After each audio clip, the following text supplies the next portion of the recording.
New reports published today also said that Edward Snowden, the fugitive former National Security Agency contractor accused of espionage, sought out his job with Booz Allen Hamilton expressly to gather evidence on the agency's data collection networks.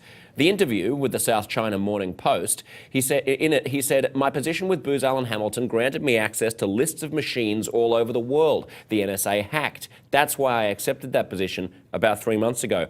Arthur, this does make his actions seem somewhat more calculated. Does it make him seem more devious? Should it change what we think of him? I don't think it should, actually. I think from what we already know about him and what he said about why he did this, it's something he'd been thinking about and planning for a long time.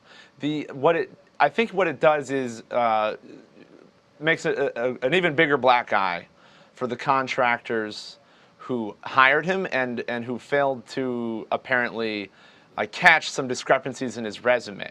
So you know these companies don't want to be hiring people who are only taking the job to steal secrets and disclose them. So they're already embarrassed about that. I think this just makes them a little more embarrassed. With this massive infrastructure, leaks are going to happen, and we just outsource so much of it to private industry that if it's going to happen somewhere, it's probably going to happen in the private part of the military-industrial complex rather than the public part, simply because there are more people who are working there.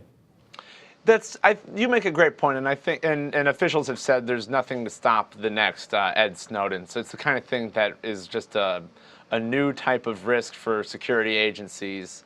It won't go away. There's nothing they can do really because I mean, his vetting is usually done by contractors. This is just how they do things, and they're not going to change that because this has happened.